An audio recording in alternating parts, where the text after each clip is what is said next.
સુરેન્દ્રનગરમાં 24,000થી વધુ મતદારોના નામ રદ કરવાનું કૌભાંડ. ફોર્મ નંબર 7 ભરી મતદારોના નામ રદ કરવાનો કોંગ્રેસનો આક્ષેપ. રેલી કાઢી કલેક્ટરને આવેદનપત્ર પાઠવ્યું. 3 દિવસમાં નિરાકરણ નહીં આવે તો ઉગ્ર આંદોલનની ચીમકી. ચૂંટણી પંચ દ્વારા મતદાર યાદીની ખાસ સઘન સુધારણા ઝુંબેશ સરની કામગીરી હાથ ધર્યા બાદ મતદાર યાદી પ્રસિદ્ધ કરી યાદીમાં સુધારા, નામો ઉમેરવા, નામો રદ કરવા માટે પણ પ્રક્રિયા હાથ ધરવામાં આવી હતી, જેમાં સુરેન્દ્રનગર જિલ્લાની તમામ 05 વિધાનસભા, દશાડા, ધ્રાંગધ્રા, વઢવાણ, લીંબડી અને ચોટીલા તાલુકામાં અલગ અલગ વ્યક્તિઓના નામથી મતદારોના નામ રદ કરવા માટે ફોર્મ નંબર 07 ભરી દેવામાં આવ્યા હોવાનું સામે આવ્યું છે. આ મામલે રાજ્યભરમાં કોંગ્રેસ પાર્ટી દ્વારા વિરોધ કરવામાં આવી રહ્યો છે અને ઇશાદાપૂર્વક ભાજપ સરકાર દ્વારા ચૂંટણી પંચ અને સ્થાનિક તંત્ર સાથે મિલીભગતથી કોંગ્રેસના પ્રભાવવાળા વિસ્તારમાં મતદારોના નામ જ રદ કરવા માટે અરજી કરી હોવાનો આક્ષેપ કરવામાં આવ્યો છે, જેમાં જિલ્લામાં કુલ 24,000 જેટલા ફોર્મ નંબર 07 ભરવામાં આવ્યા હોવાનો પણ આક્ષેપ કરવામાં આવ્યો હતો.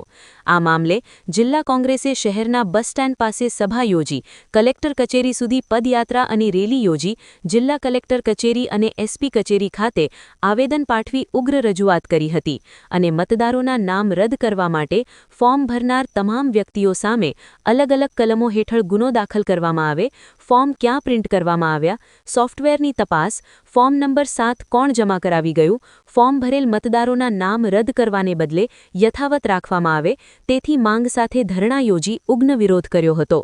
તેમજ આ મામલે સરકાર દ્વારા આગામી 3 દિવસમાં યોગ્ય ઉકેલ નહીં આવે તો 13 ફેબ્રુઆરીના રોજ રસ્તા રોકી ચક્કાજામ સહિતના કાર્યક્રમો આપવાની ચીમકી પણ ઉચ્ચારી હતી.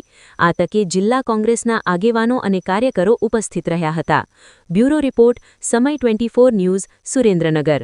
મતદાન તમારો છીનવાઈ જાય છે ત્યારે તમારી ભારતની નાગરિકતા પણ છીનવાઈ જતી હોય છે અને ત્યારે આજે અમે આ ષડયંત્રની અંદર જે લોકો સામેલ છે એની સામે ફોજદારી કાર્યવાહી કરવાની માંગ સાથે હજારોની સંખ્યામાં જે કલેક્ટર કચેરી આવીને કલેક્ટરને અમે આવેદનપત્ર આપ્યું છે અને આજે અત્યારે અમે એસપી સાહેબને પણ આવેદનપત્ર આપ્યું છે, કારણ કે બીએનએસની વિવિધ ધારાઓ હેઠળ પણ આ ગુનો બને છે અને જો અમે એમને વિનંતી કરી છે કે 13 તારીખ સુધીની અંદર જો કોઈ નક્કર કાર્યવાહી નહીં થાય તો સુરેન્દ્રનગર જિલ્લાની અંદર અમે રોડ રસ્તા ચક્કાજામ કરી અને અમે સજ્જડ વિરોધ નોંધાવવાના છીએ અને આગામી એથી પણ જલદમાં જલદ કાર્યક્રમો આપવાના થાય તો તે પણ આપવાની અમારી સંપૂર્ણ તૈયારી છે, કારણ કે ભારતની લોકશાહી સાથે કોઈને ચેડા કરવા દઈશું નહીં, ભારતના સંવિધાન સાથે અમે કોઈને ચેડા કરવા દઈએ નહીં.